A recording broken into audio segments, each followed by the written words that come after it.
Hey folks, Kurt Sawyer, Sawyer's Maple Farm again. And let me show you what I found out here in the woods. So we're out putting spouts out and I see this tree here. And if you look at this tree, first clue that I've got that there's a problem is all this orange fungus. I start seeing stuff like that on the tree, I know there's a problem. Second thing, it's a big bare spot. Yeah, bark's coming right off. Another one is all these little mushrooms and fungus growing on the side. I see them, I definitely know I got a big problem. And I look up and there's like a woodpecker hole right there.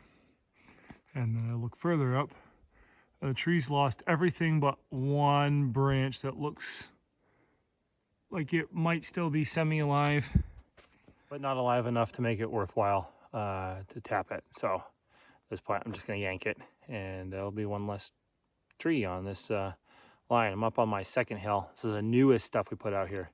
And I'm thinking there was more to that top when we first ran all this tubing. Otherwise, we wouldn't have put a drop on this.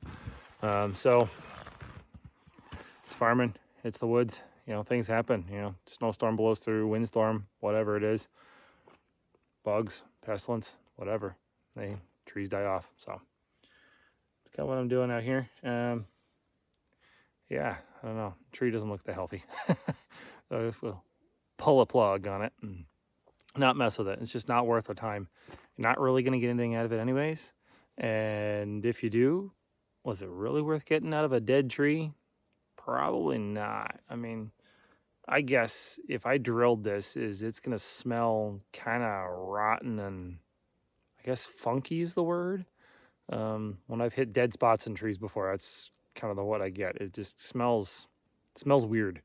Kind of that earthy, rotten kind of smell. So you're better off just pulling the tap and not messing with the tree. Now, even during the season, I will do what I'm doing here. I'm just gonna pull this drop right out and put a coupling on because it's not worth having here. I could plug it off like so, but I find that even if this isn't outright whistling, it will be a micro leak. And a micro leak is a micro leak, and if you have 100 of them in the woods, well, that's, I don't know, what are they? Let's just say 100 micro leaks is one big leak. Well, you might as well fix them. So I don't like leaving these out here, so we'll yank this one off and put a coupling in, and problem solved. So it's an absolutely gorgeous day out here. It's February 7th. It's 38 degrees, 37 degrees, something like that. At least that's what my thermometer is saying, but it's been acting really weird lately, so I'm not entirely certain that is true. Certainly in the sun, it feels nice and warm. I'm not even wearing a coat today. It's so warm, which is rather unusual for February 7th for up here in Jackman, Maine. We're actually this is our last day putting spouts on for the moment. We still got a few hundred more to do out here on this particular hill, and then that'll be it. And then we can tap this hill. But I think after today, we're going to switch to walk-in leaks on the first hill, which is all tapped, and get that buttoned up some more so that's ready to go when the actual season gets here, because this is way too early. This is like a month early at least. I do think the way the weather's been, we probably will end up with an early season, just not quite this early. So we'll just use this warm weather to get some of the bugs worked out of the system and make sure their pumps are working properly and everything else. So stay tuned. We'll go find some leaks and get them fixed. Well, probably tomorrow. Hey, back again. Like I said, next day we're out fixing leaks. And this one's an interesting one because this is a classic example of why you want longer loops. This was too short. I think the slide fitting was about here. And yes, I can pull the pipe this way a little bit, but it still makes for a very short loop on the saddle, which is why the the tubing pulled off of the saddle, and the saddle itself, which is kind of hard to see from your angle, but is all bent right over. I'm gonna have to outright replace that now. So I'm gonna start off with slide fitting. These things, I'll show you, are pretty cool. You just stick your tubing inside that and slide it on. And then that little hook on the bottom, get that so you can actually see it. That hook on the bottom will hook right onto the wire. And I'll show you how that works. So, take my tubing. I'm gonna put the slide fitting on. I'm gonna get it back in here somewhere close to about where it was. Crank it on there, pull the wire back to it. Okay, so that's that. Then it looks like that can get snipped off. And that just went flying in the bushes. Good luck finding that again. Maybe in the spring. All right, we're gonna add on a short chunk of tube in here. I just had to do the same thing to the next saddle down. Yeah, that'll give us a little extra. That's about all the tubing I got left on me.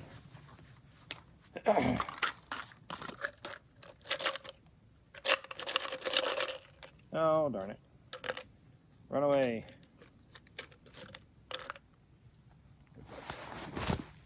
Oh boy.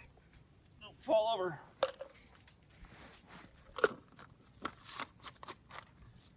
There.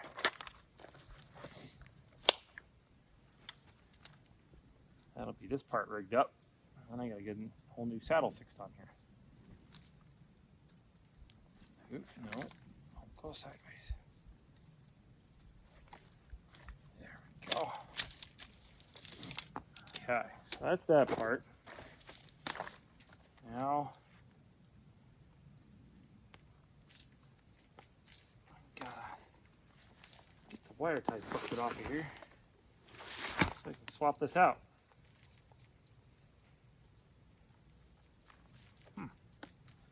Come on. There it goes. There's one. Oh. That one snapped without getting all the way off. Bear with me.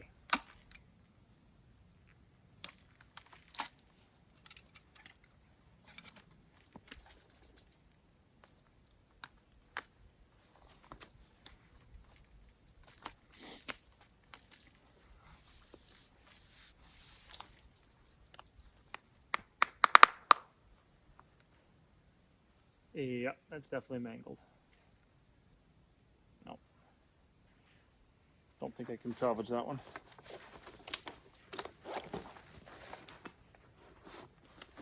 So this is another part of my toolkit. This bag. What are you working on? Place to the saddle. So this tool bag here has got all my saddle fixing gear, and this goes into my bag, my kit when I'm out fixing leaks. Nope, wrong size.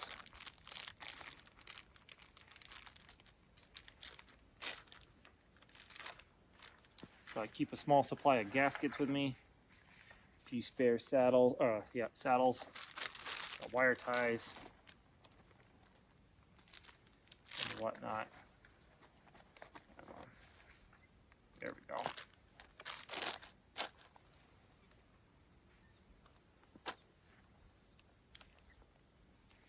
Snap in right there.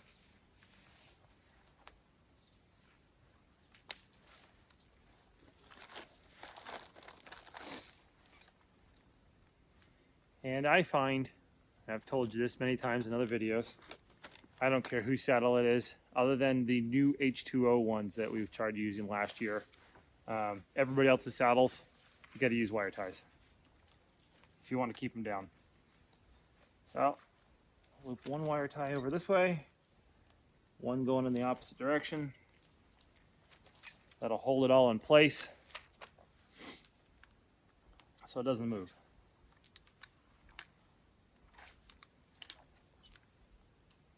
There we go. That goes back in. To get a nice tight bundle, you take a wire tie, wrap it around your bundle, and it doesn't move. You don't have wire ties tangled in everything and going everywhere. There we go. So that's that one.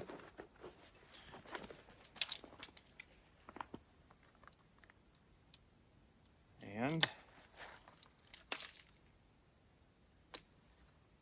presto. Back together. Back in business. We can now get sap from this tree once we got vacuum back up here again. I think it froze down below us. So. On to the next one. All right, here's another one for you. These are what it's called gripples. You can actually see it written right on there, gripple. It's an interesting idea. It comes from the vineyard industry, and they use it a lot. Probably works pretty good out there for them, but for us in a maple application where we're tying, you know, things get tied back to trees, you know, and you got trees moving around in the woods, these things tend to let go. It's just got like a nylon like insert on the inside of it, and it pinches on the wire, and eventually either that gets frozen or whatever. Eventually it gets messed up and it'll just let go and the wire will come back out of it. So to fix that, I had to fix this a few weeks back. To fix that, we took the wire, put them back through the gripples again once we heated them up and got all the ice out of them. And then I bent the wire over. So you can see this one's now bent and the other one's now bent. Even tied off a little bit here. So that way if it does give out, it'll get caught in the bend in the wire and shouldn't let go unless that wire happens to snap. That is why have gone to the, I don't know what I call it, wire wrap system.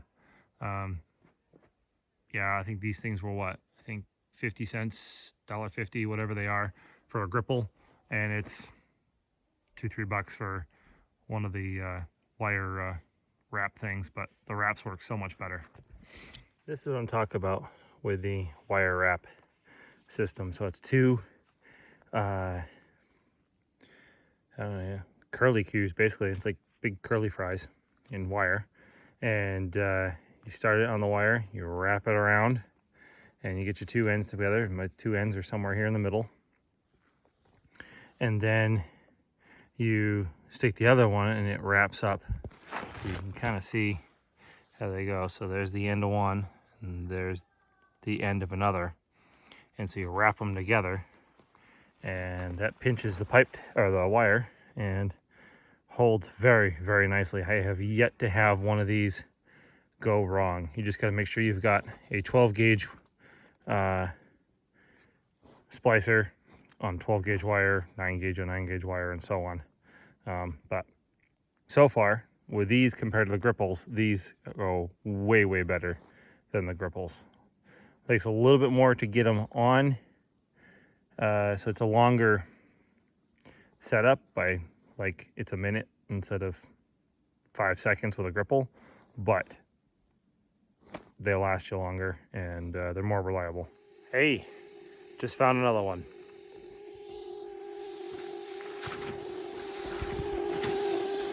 That tree used to be in, and see how dead it is?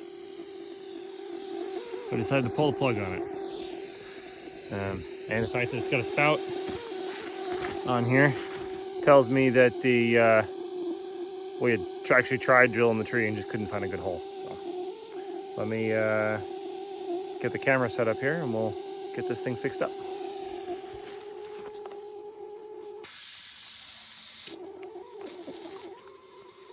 This is gonna get real loud here in a second. I'm actually was walking down the line behind you there, but I heard this.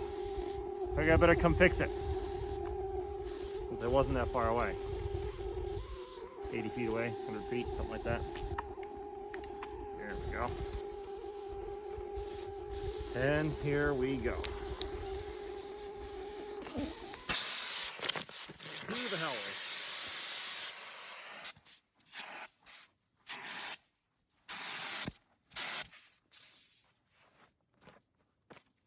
There, so I can hear myself think while I'm doing this. So, pull out my tool bag again. I think it's actually supposed to be for medical supplies. Army Surplus, I like Army Surplus. They've got so many bags and pouches and kit and gear and all kinds of things that have got so many applications. Not just for military purposes. It's great. So this is USA made silicone tape. If I think about it, I remember, I'll try to post a link to the company so you all can get some too.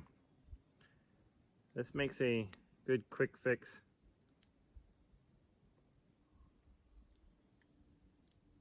Maybe when all maple manufacturers start putting plugs out there that we can use to seal up the holes, that'd be grand, instead of having to cut it and put a coupling in. And there. You saw me wipe off any junk that was on the pipe and dry it out. Apparently it rained last night, so the pipes are all wet. There. So you wrap it around real tight. What you do, the silicone tape, you only need, I don't know what I have, like a 3-inch chunk there, but it stretches. You want to be able to stretch it tight and wrap it around. That's what helps hold it. So you put that on there, and then that, you want to be careful where you use this stuff, but this is just a piece of black, like Flex Seal tape. I think this is like a knockoff of the Flex Seal. Somebody had gotten a great deal on it in like big rolls. I just put that over the top of that because the silicone tape will not last long out in the sunlight. It won't last long anyways. You know, if for some reason the pipe freezes, guess what's going to burst from all the sap backing up? This is. One more leak fixed in very early February. Leak walking run through the woods. We've actually fixed a fair amount of leaks out here. I mean, right now we got our very small vacuum pump running just to kind of give us some vacuum to work with to fix stuff. And the big pump, we're trying to get that running. That one is really cold-blooded. It takes a while to warm it up before you open it up to the rest of the system. It's actually got a valve that we put on it, so we can close that valve, let that pump warm up and get set, and let the small vacuum get the small vacuum pump get the vacuum up in the rest of the woods. And then usually it seems like once you turn the big pump on, it's around 20 inches of vacuum out here, it'll usually kick on and will work properly. Otherwise it goes into like stall mode.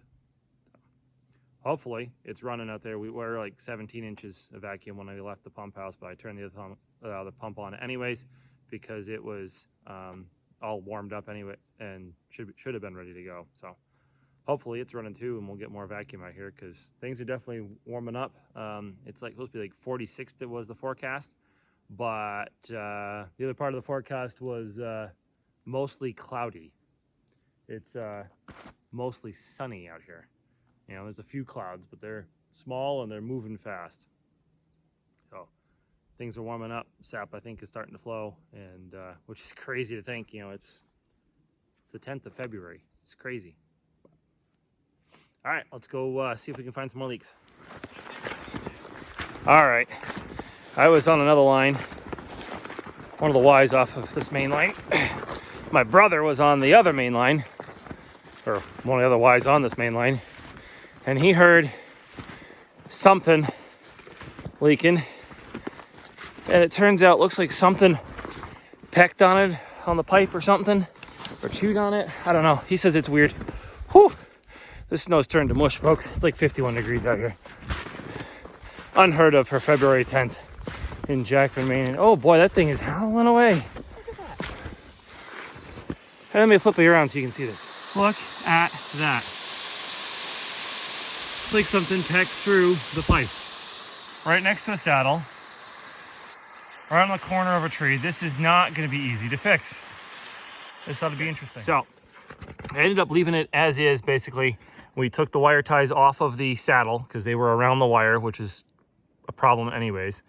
And and maybe that was hissing. Maybe that's why something chewed on it. But anyways, or actually probably pecked at it, because it didn't really look like chew marks. It definitely looked like something drilled a hole. I don't know, downy woodpecker maybe. I don't know, something really small. Not hatch. Yeah, it could be anything like that. So I just did my silicone tape job and my regular tape, left the saddle intact. Wire tied the saddle to the pipe because that was leaking once we took the wire ties off. It might have been leaking before, but you couldn't hear it over the big one. And just put it all back in place. And away we go again. Back in business. Go find another leak. All right, it's loud in here. But we got sap coming in. February 10th, 2024. Jackman, Maine. This is like unheard of, folks. Yeah, it's unheard of. But hey, it's sap. It's looking pretty scuzzy, but it'll get our lines cleaned out. And next run, we'll be able to save sap. Start storing it up so we can make some 2024 syrup. So that's all for now. Please like and subscribe. Share our videos. If you like our content and we're got something you want to see content on, tree health, whatever, just let us know, and we'll see if we can make another video for you. Catch you later, folks.